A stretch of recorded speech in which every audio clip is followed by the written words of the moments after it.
Waking up.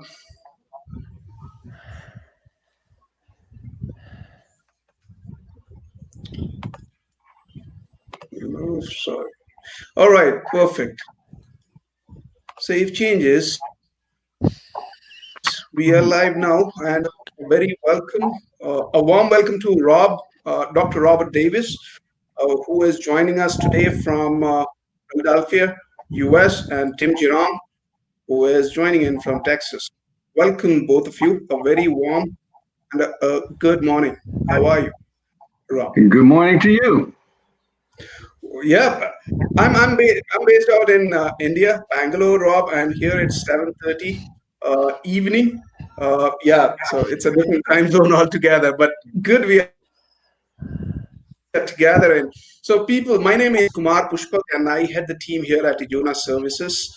Robert has been, and he is a IT security expert. He is a trainer, a consultant, speaker, and an author who has done a lot of work in the last 30 years on IT system audits and cybersecurity. We will talk more about it, and then I'm having Tim Giron, who would be also assisting me in terms of do some questions with Rob parallelly in. And Tim has an experienced and a consultant and an author on the project management side. So once again, welcome both of you. Let me start with the first question, Rob. I know you have written IT auditing using a system perspective. What actually made you this to write? Well, a few years back, I was looking for something to tell me about IT auditing. And I was teaching at the time at one of the local colleges. And I found that they have presented it in isolated cases. All right, you do a system development audit this way, you do a disaster recovery audit this way, and you do an information security audit in another way. And so I had looked at that and said, well, given my background in information systems, I saw a connection between the various stages of audit. And that connection could be documented. So I put my mind to work, and I came up with some activities that I think center to the process. When we talk about project management, I think people understand what it means to have a system, then a process, and then an activity and a task on the last layer of doing your work. So that's what drove me. I'm trying to expand the knowledge of those who are interested in the field. That's great. So, Rob, if I have to ask you or request you if you could help us understand about your career or the overall experience, if you would like to share in the next couple of minutes, how would you like to summarize that? Well, it has been very interesting. I started off years ago. I was in the United States Army, and I was stationed down in Georgia, Fort Benning. And I was at my last tour duty, and I picked up a paper. I think it was called the Atlanta Constitution. And in there, I saw a list. There was a list of accountant jobs. And given my background in logistics while I was in the service, I decided that when I finished my tour of duty, I was going to go to Temple University and major in accounting. Well, the other part of me also wanted to be a lawyer. So I had a double major of business law and accounting. Excellent. I then turned around and started working for a firm after graduating from Temple University in 3 years. And I did that for approximately 4 years, 4.5 years. And then I moved on to go to graduate school. That was already in the card. It was discussed during my senior year at Temple University. And so I went to Westchester University and acquired a Master of Business Administration degree in Management Information Systems. And during that time, I was able to get a job as a research assistant slash do-it-all student at Westchester University.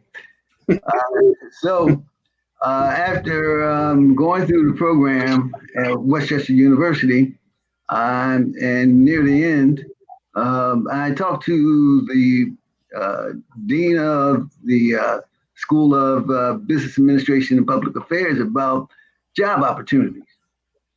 And he just mentioned the fact that you're well suited for a job in IT auditing. You know, this is the hot field. So I applied for a few jobs. First time I applied for an IT auditing job, I received an interview. And by that December, I was working for someone, learning all about IT auditing.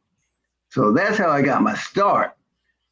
Since then, I expanded my knowledge. In about 1989, I got that notification that the examination. 1980.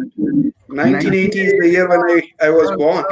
Don't make me too old. 1989, and there was a notification that I had passed the exam. And that's been quite a while. That's over 30 years of being certified. So I kept up with my certification. And during the process, I had a chance to work for some major companies, both in manufacturing and in banking and technology. I've done work as an independent consultant for the last 20 or so years. And it has worked out pretty well because it gives me an opportunity to make my own schedule. And that's how I was able to write these books concerning IT auditing, information security, and things of that nature, because you know that some organizations do not appreciate you having an additional job like authoring books about a profession that you're currently involved in. So those situations were handled through me being an independent consultant and a manager of IT audits. Some of the organizations I can mention, because we are under a code of ethics, is let's see, Colony Group, which is an insurance company. I did some work for the Security Exchange Commission of the United States, as well as organizations like Sharp Electronics. So those are just a few of my clients over the years. So you always wanted to be a cybersecurity consultant? No, I didn't Or always it just want happened by it. chance? Reading about your career graph. No, you know, it takes just a few moments to think about where things are going. And I saw early that if you put in the technology, there's going to be risk. And I had the opportunity to examine a few systems as an IT auditor. I was giving the same story. We're secure. We have it covered.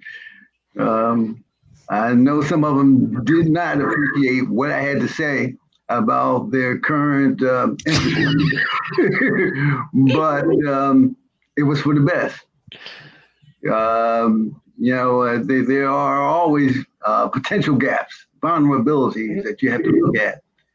It depends on how you go about the process of auditing that particular environment that determines how helpful you are in assisting management in achieving its goals with adequate controls, because I kind of let them know that when it comes down to the law, you have a significant risk. And as people are aware, you have things like the General Data Protection Regulation. In Europe, you have things like the California Privacy Protection Act. And there's one in Maine, and it's going to increase given the risk that is out there. So no, I just didn't walk into it. I took my crystal ball, I rubbed it, and it shined, and it said, security is where you need to be. I like that. That's beautiful. That's beautiful. It really is funny. When I was doing research for a silicon manufacturing company on data security and information, there were two things that actually constantly came up. What are the two things? And companies would come to my company and say, what are the two things that we need to do? And I worked with an external research facility, and they said, number one, you have to have good formal policies. Number two, you have to talk about it every single day.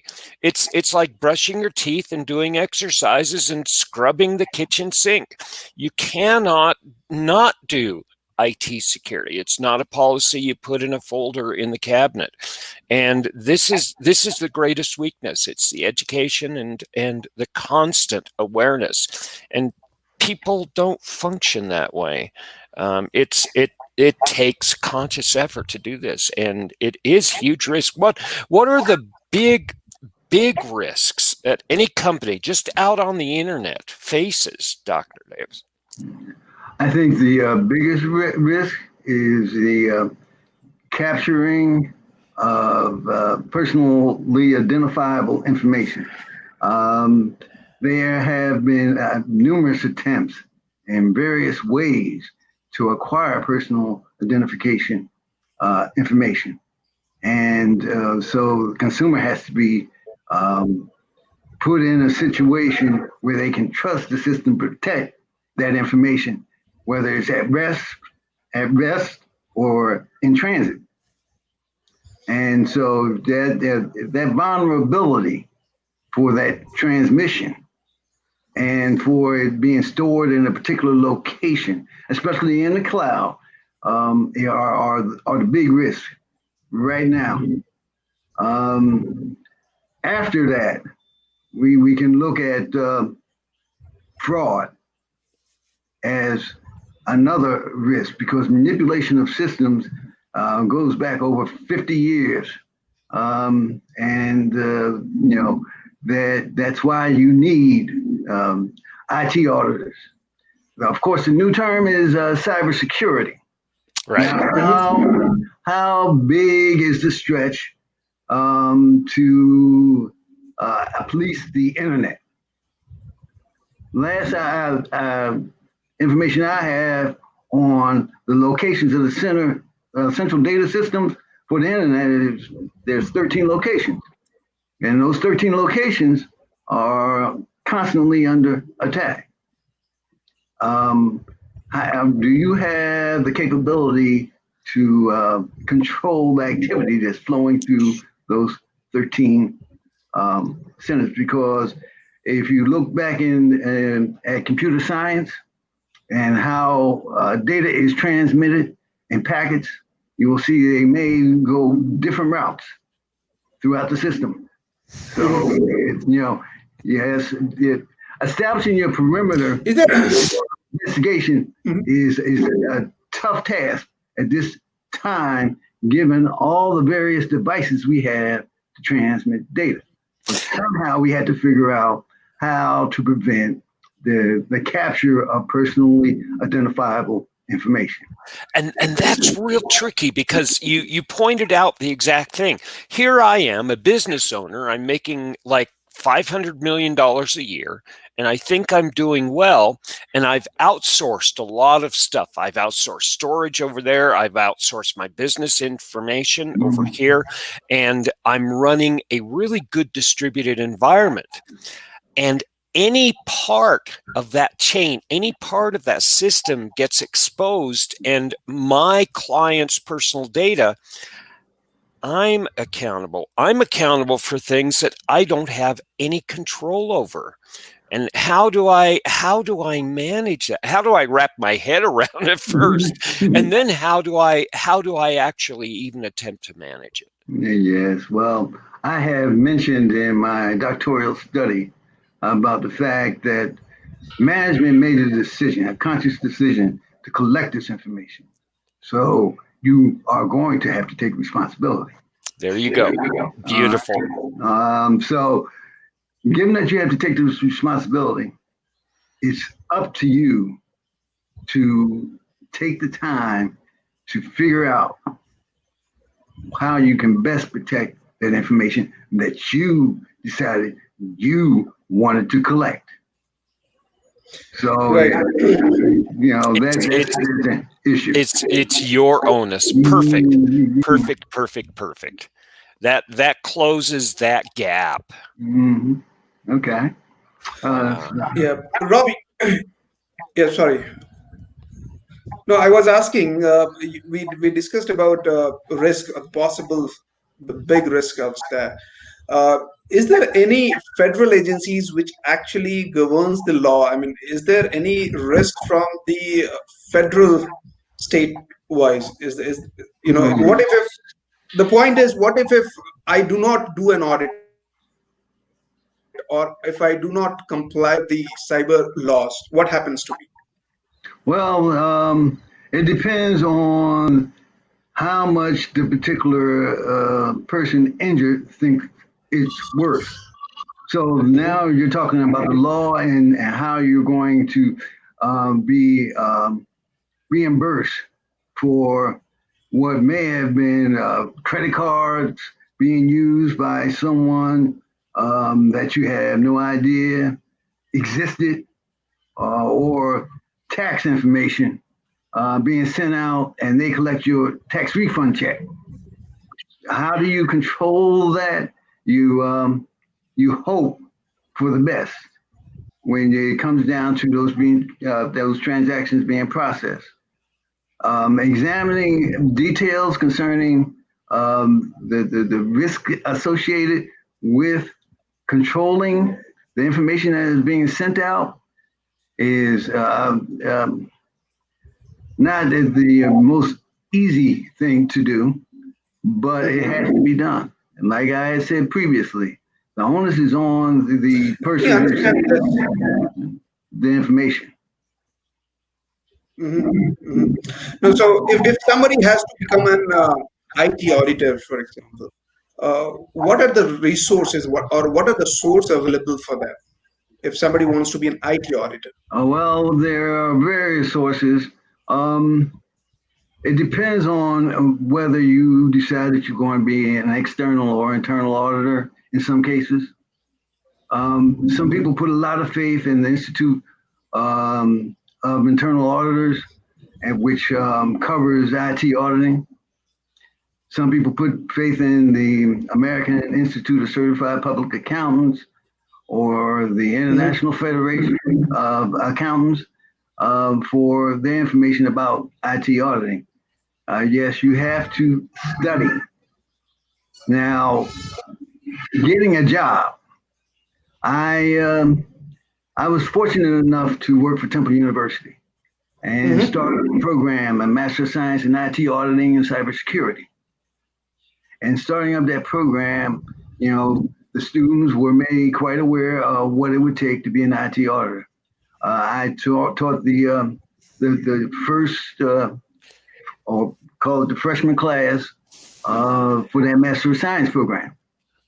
And I tried my darndest. I put the effort in to make sure they understood the workload that was going to be involved in being an IT auditor and the expectations of excellence in your examination. Because there seems to be some notion that we're supposed to have a lot of brain power.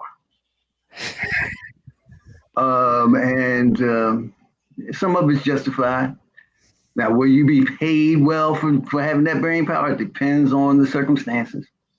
Are you willing to be trained? Because every organization is different.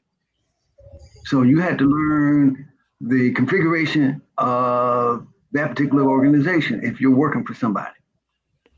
If you're an external auditor, you're going to be exposed to a lot of different things. Now, the question is, do you take a certification exam? It does not matter whether you're external or internal for taking an examination called the Certified Information Systems Auditor. Now, when I took it, it was 350 multiple choice questions. Now, since then, they've reduced it a little bit, but yes, this is where you get to prove your brain power. So it says, how do you prepare? You study hard.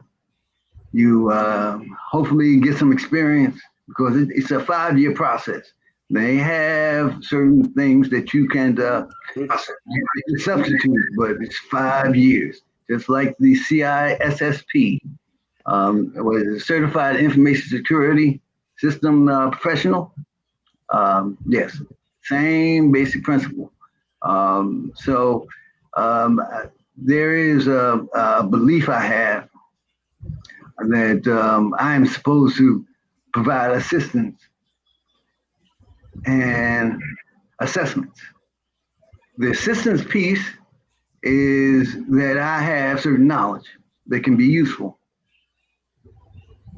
And the assessment piece is always about the knowledge I have acquired through interviews, discussions, examinations of these systems. And that comes to another point. Make sure you can get access to the information you need, because without it, you have no basis for making any recommendations. Right. You yourself is a successful auditor, Rob. Would you like to help our viewers to understand the process that consists while auditing a system or auditing a firm? Okay, well, it depends on what level you're at. Let's move from the basic manager down. Okay, as a manager, you're responsible for teams.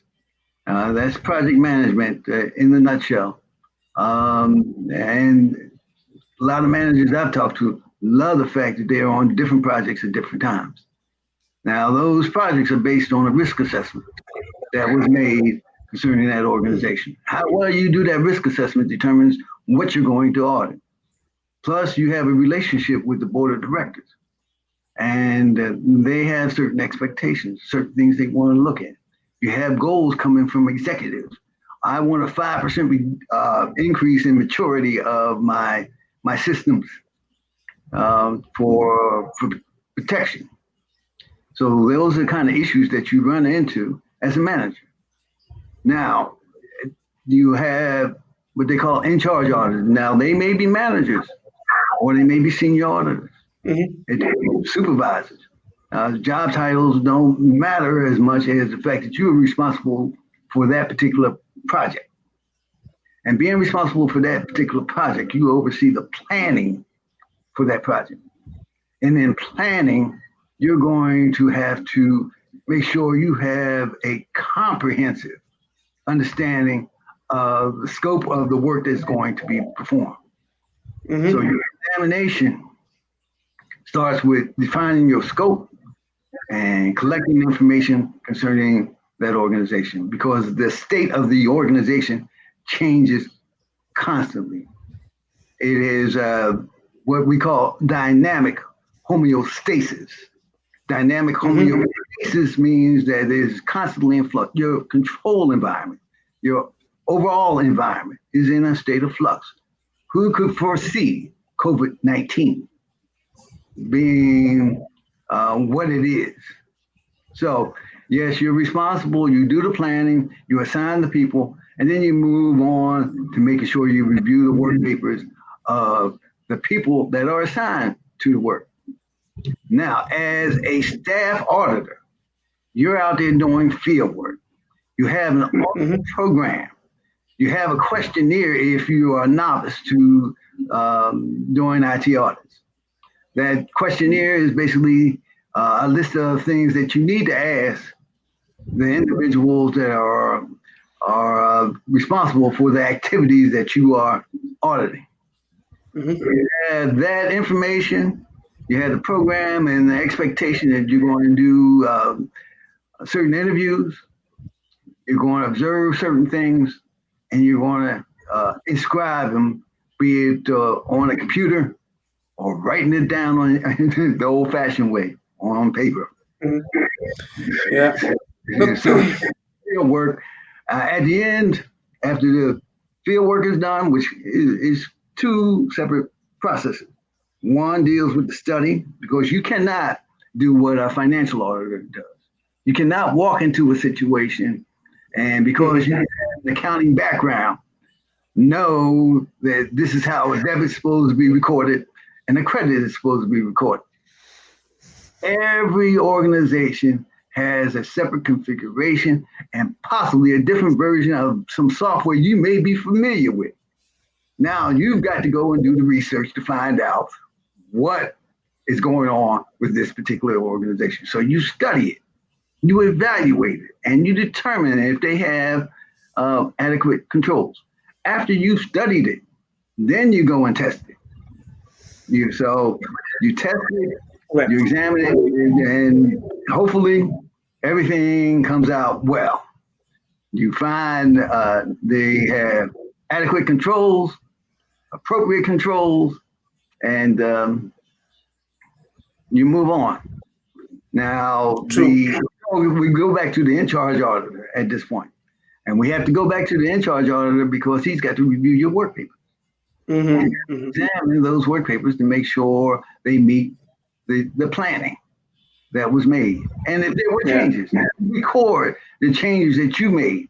Are they justified? So the in-charge auditor has to go. True. So you move True. from that to the report. Uh-huh. Go ahead. No, I was saying, I mean, sorry, go ahead. At the reporting stage, you're writing a report. You're trying to make sure that you have all your facts and details, and you try to work with the organization or individual that you're auditing, and explaining where their weaknesses are, if there are any, and giving them recommendations for improving the situation if necessary. Mm-hmm. And last but not least, there's the follow-up. It's a 5-stage system. The follow-up is that, after they've told you they're going to fix certain things, you have to check to make sure that they fix them the way they said they would. And if they don't, well, you have to decide how you're going to handle the situation. It is recommended that after a certain period of time, you may want to talk to some executive about the situation or the board of directors, especially on the corporate level. Now, if they agree, then, you have to document that they accept the risk. Don't look at the IT auditor as being at fault for the situation.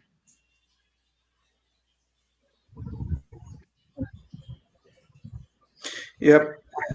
No, thanks, Rob. Yeah, I mean, this is quite a elaborative description that you gave. And I have some questions on your publications as well, Rob. I'll come back to you in a minute. But question to you, Tim. The entire process Rob just explained how it actually happens and out there. It is indeed a very high pressure job with a lot of responsibilities. And how do you see from the project management perspective? So project management is the management of stuff that you need to absolutely control. And it's doing stuff that's unknown. It's basically a unique type of work. It's wrapping your hands around something that you don't know how big or how small, or how hot or how cold, or how smooth or how sharp it is. And that's the role of data security, especially when you're identifying systems. And a lot of the people, in major corporations, you don't have one owner. When you have a small company, when you have 50 to 100 to 1,000 people, you can say that person's a superstar, they know everything. When you go into a major corporation with 50 to 80,000 people, you don't have superstars. You have systems and processes that are stable, and you cannot really understand the requirement for having ownership and onus. And if you're an auditor walking in there, you're going, okay, how am I going to wrap my hands around this? Now, that's just a normal audit, okay? Let's take this into something like pandemic level. You're a major corporation and you own the offloading of data storage, right? You have like 20 corporations and you're hosting their data and you're responsible for that part of that security, right? A truck on Friday night, 7 p.m. goes into one of your critical data centers. Boom, blows out the wall, blows out 3 or 4 of the systems. All of a sudden, everything is horrible. You have this project, and then you're going to have to go back and not just prove viability of your system that was broken, but you have to go back and prove the viability of every other system in your corporation to say, yes, we healed this part, and the others are just as strong too. And when we get into issues when we have a certain circumstance where somebody either penetrates from the outside and grabs stuff, or somebody from the inside is an angry employee and takes stuff away, how do you go about doing? What did they impact? How did they impact? What's the level of the impact? What are our alternatives? And I can see the role of the auditor, number one, being very confrontational, but on the other side, as a project manager, an auditor is your closest friend, because they have to be the ones who do this day in and day out. You do it as an emergency practice, and the auditors are saying, okay, yeah, let me take you through this and we'll walk you. And this is a get well path. It's like going to the doctor. You don't want to hear the doctor's bad message, but they're the ones who are going to help you get healthy. And so this is the perception I've seen. I've seen this not just in auditing for security, but other parts of business illness. Business owners and especially the management infrastructure are massively afraid. The 3 things that every manager says, right? I'm mission critical. They have to be, right? And if somebody says they're mission critical, they're afraid that they're not. Number 2, I have smart employees. When a manager says that, they're saying, I don't know what my people do, and I really don't understand their work. And number 3 is I'm too busy. And when you're an auditor coming in and they say they're too busy, that means they're not managing their processes, they're not managing their environment appropriately.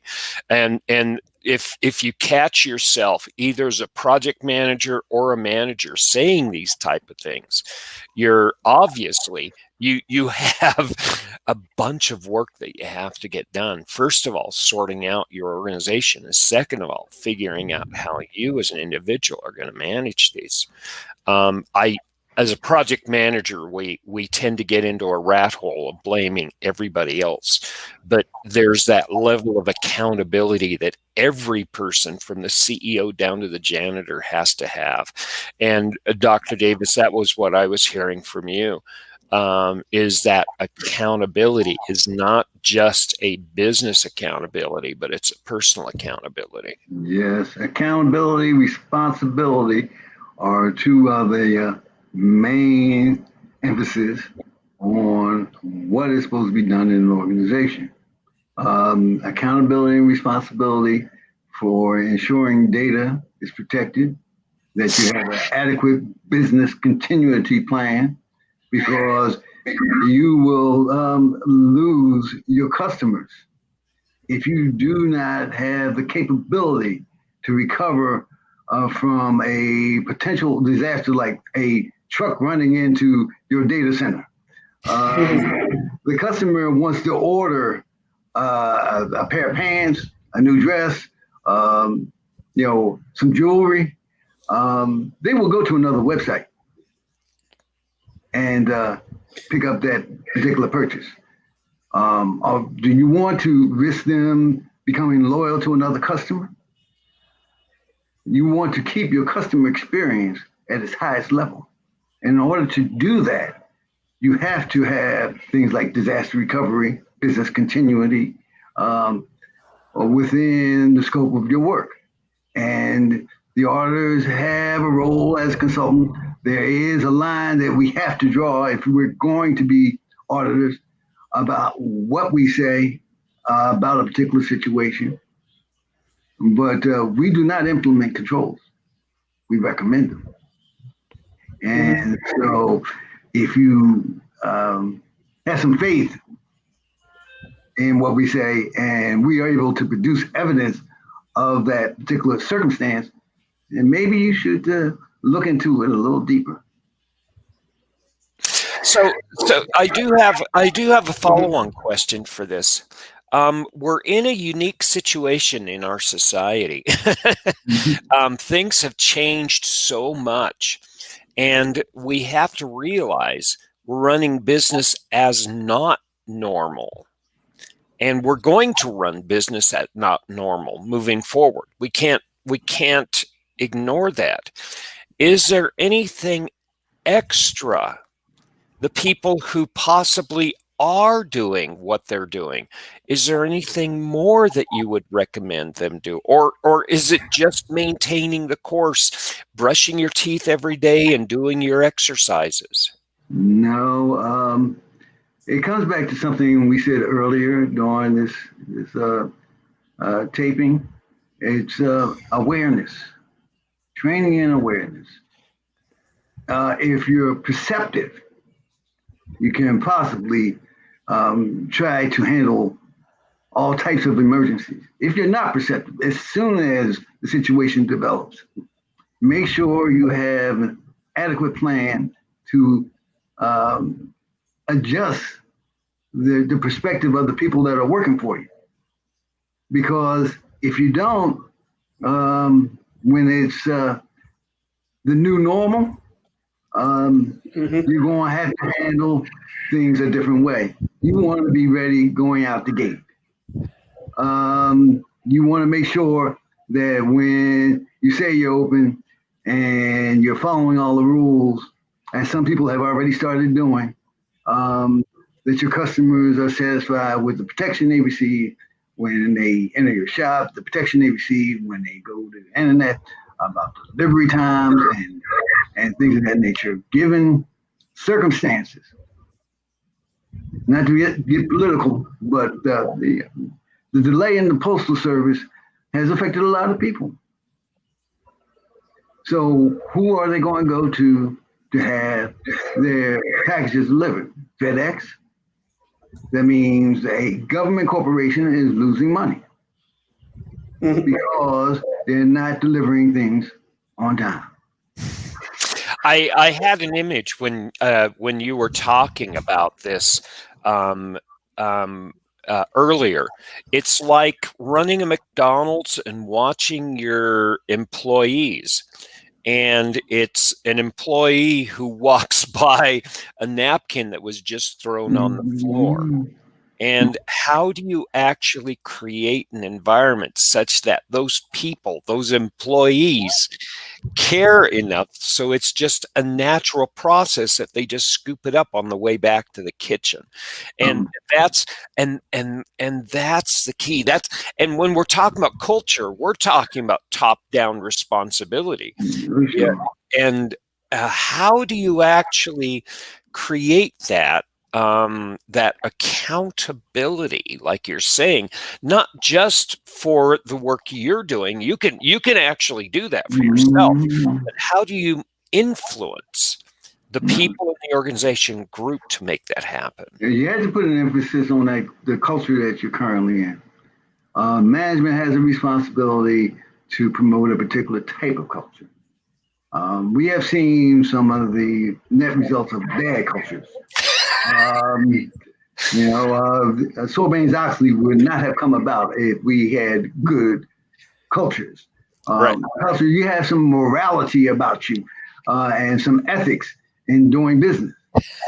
Now, how do you get people to accept that for themselves? It's like anything else. You present the facts.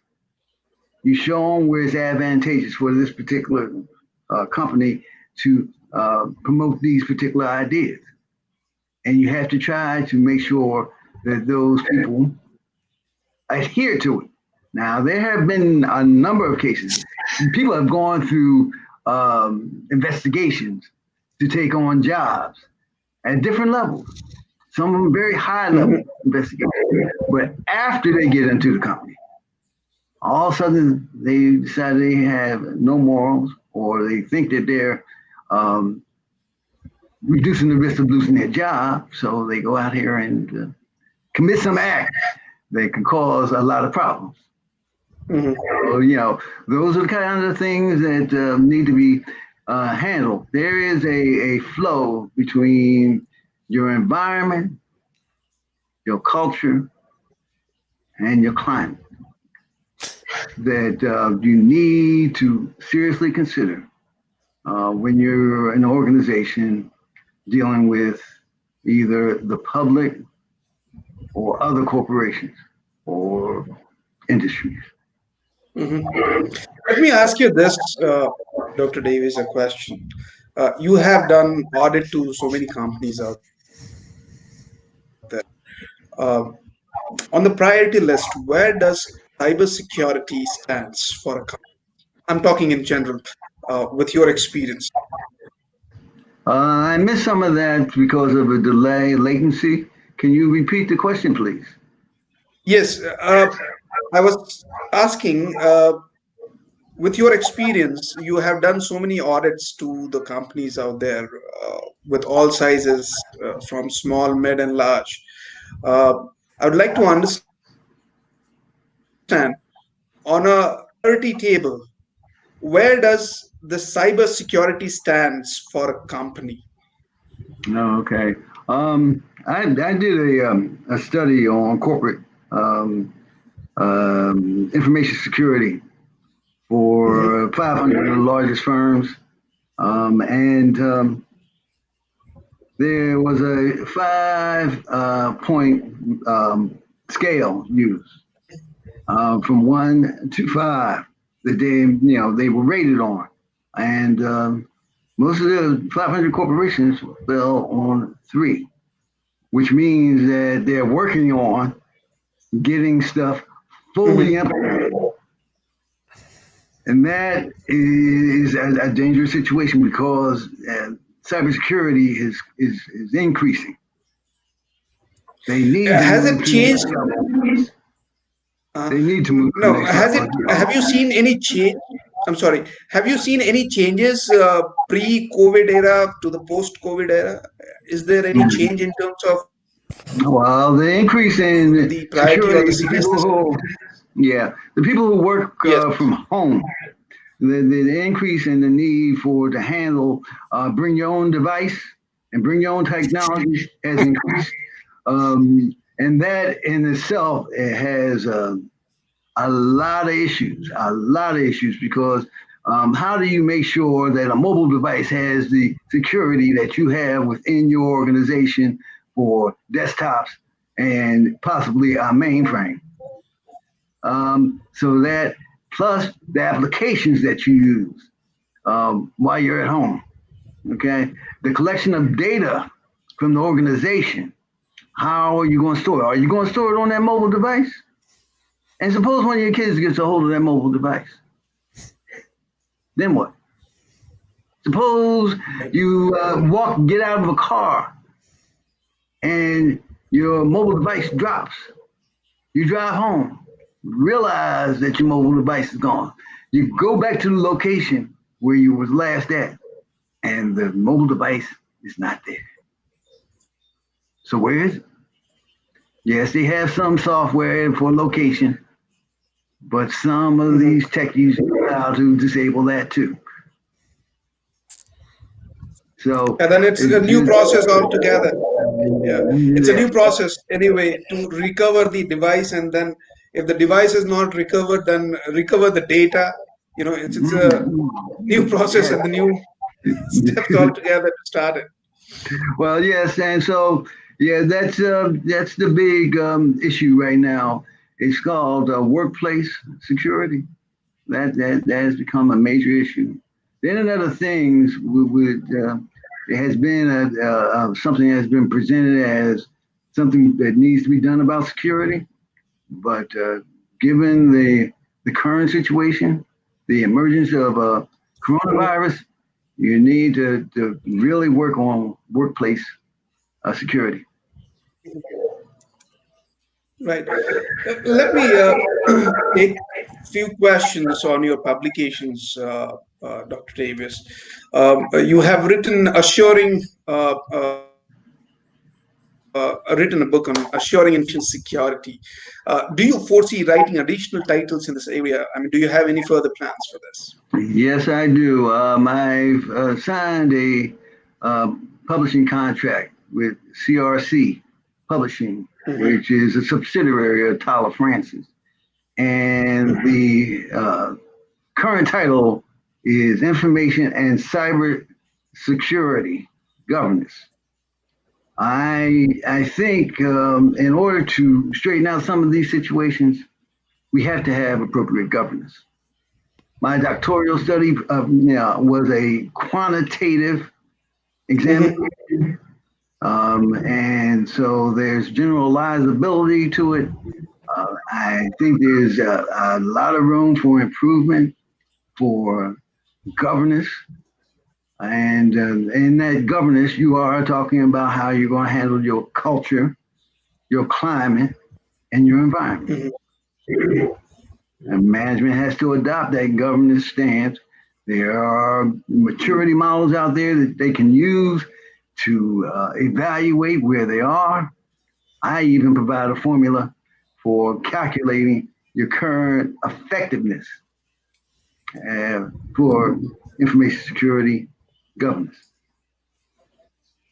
Where do you see yourself in the next 10 years or so as a writer? What all things you want to pen down?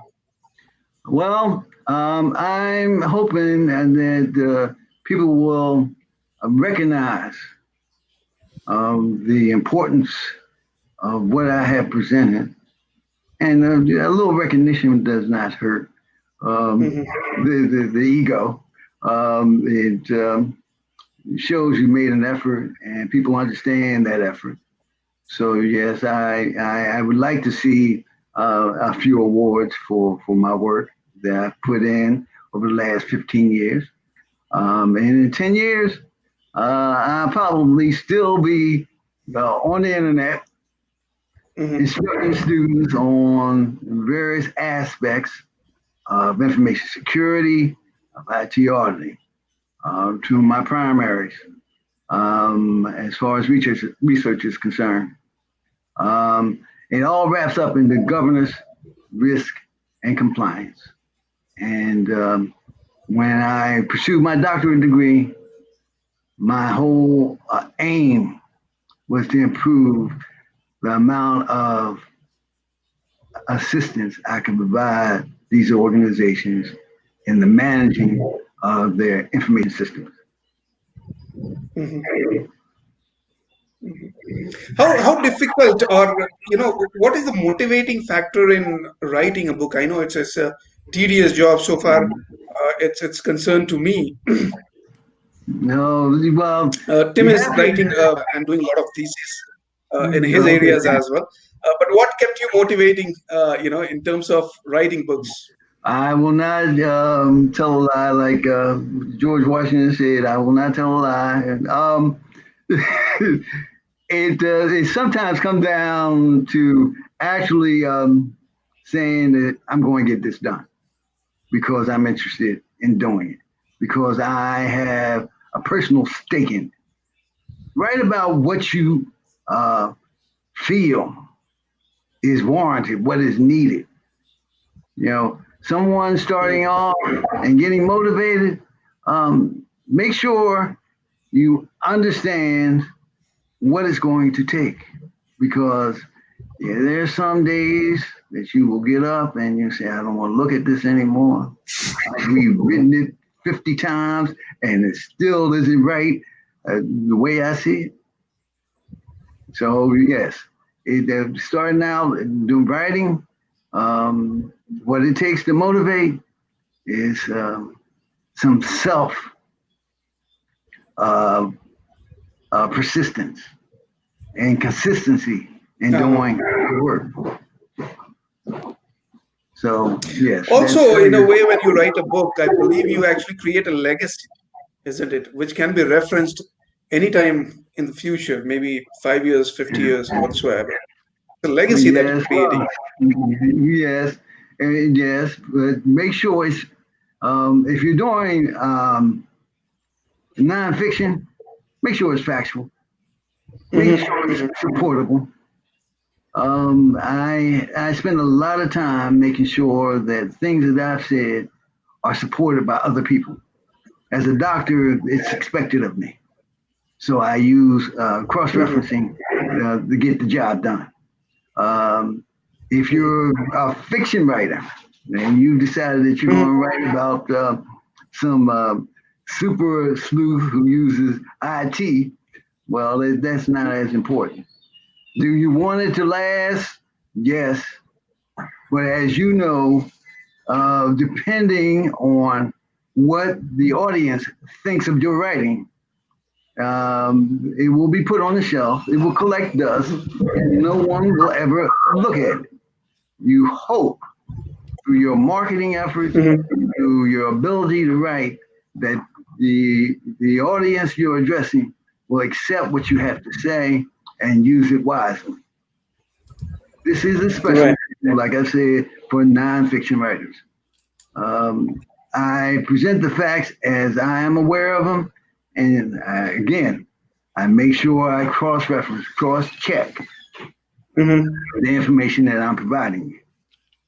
So you can be assured if it comes down to a defense of what I've written, I'll be right there talking about why this is the best possible use of your time.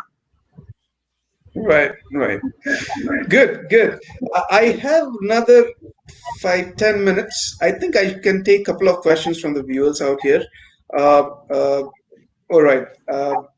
As I read, during which stage of an IT audit should an audit risk assessment be performed? The audit risk assessment is a continuous process. It should start at the planning phase. If we're talking from the in charge level, and start from the planning phase and go all the way through because you readjust. It's a calculation that you call audit assurance, which tells them how much faith that they can have in the work that you perform. Hmm. And in that, there are inherent risks, control risk, and detection risk. And you're dealing with those risks as you go through the audit. And so if you're one Hmm. of the people who have allocated the staff, finds out something new has emerged or changed, then you may have to adjust your risk. So it's a continuous process from beginning Hmm. to end. It's just on the in charge end of things. collecting the information for risk assessment for managers is the other part of it. So a lot of individuals Right. risk basis for performing audits. There are other bases for performing audits, including what they call a controls approach, what they call a substantive approach. But yes, risk is the one that's gaining a lot of popularity. Right. Right. Also, we discussed a while back in terms of what if your device is lost. The question relates to that incident. So, what type of control is storing backup copies of application files in an off-site location? What recommendations you have there? All right. There's three general classifications that IT auditors use.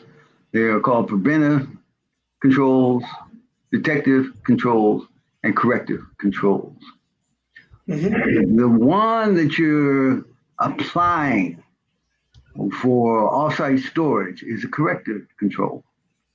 That means that you're going to try to remediate a situation that occurred, an incident, an event that has caused you to lose your data.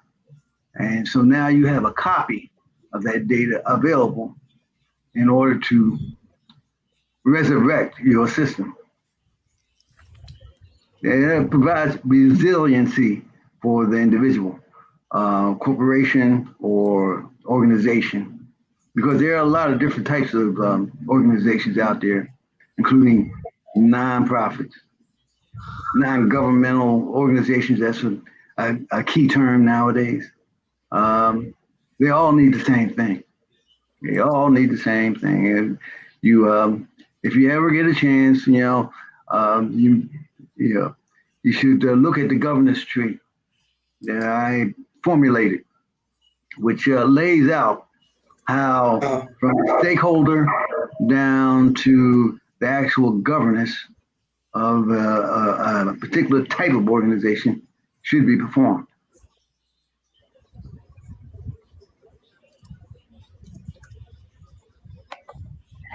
Mm-hmm. Right.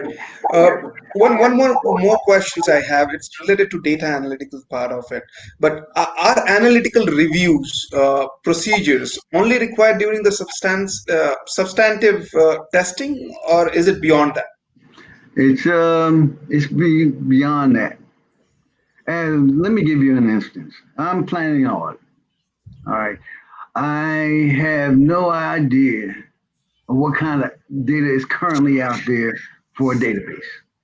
Mm-hmm. And I'm doing a database audit. And I'm looking at the integrity of the data. In order to do the work appropriately, I have to do a file dump or select maybe 10, 20 transactions to see just what's out there. Mm-hmm. And so I take that information and I run some analytical procedures just to make sure I understand what is going to be involved in this particular audit. Analytical procedures apply to statistical information.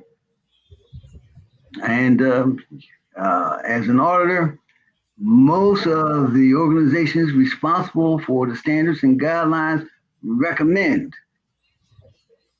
and some even require, you do statistical testing if you're going to do an examination. So it's quite interesting that some people would consider analytical procedures only done by people in the field. Not necessarily so. As a manager, I may need to cross-reference Mm-hmm. usage of various systems. And in order to do that, I had to collect the correct data. I had to analyze it, know the percentages, so I can do an appropriate risk assessment.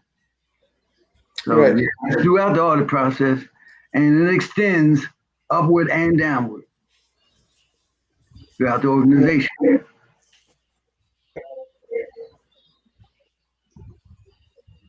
True. No, good. Thanks for giving this elaborated picture on in terms of IT audit and the cybersecurity part. Tim, uh, before we close it off, do you have any other questions for Dr. Davis? Oh, no, no, this is great. This is great. Thank you so much for your participation here. I really appreciate your insights. Well, I appreciate you appreciating my insights. Um, I hope I have been able to relay some of the things that go on in IT auditing and its relationship to cybersecurity. I have yet to be on an audit that did not at some point involve security. True. And we would be waiting for your next publication, Dr. Davis. We look forward to that as well. And yeah, the kind of information that you have shared, I'm grateful that you have taken time out of your busy schedule. And yeah, you did take some of our questions out there. Thank you so much for it. Okay, and I look forward to working with you again. And Yeah, absolutely. all right, then take care and have a good day. You Thanks too, so Dr. much. Davis. And yep, Tim, thanks for your time as well. Really appreciate, guys. You people have a wonderful day ahead. Talk to you soon then. All right, take Thanks, care. Tim. Bye. Thank you.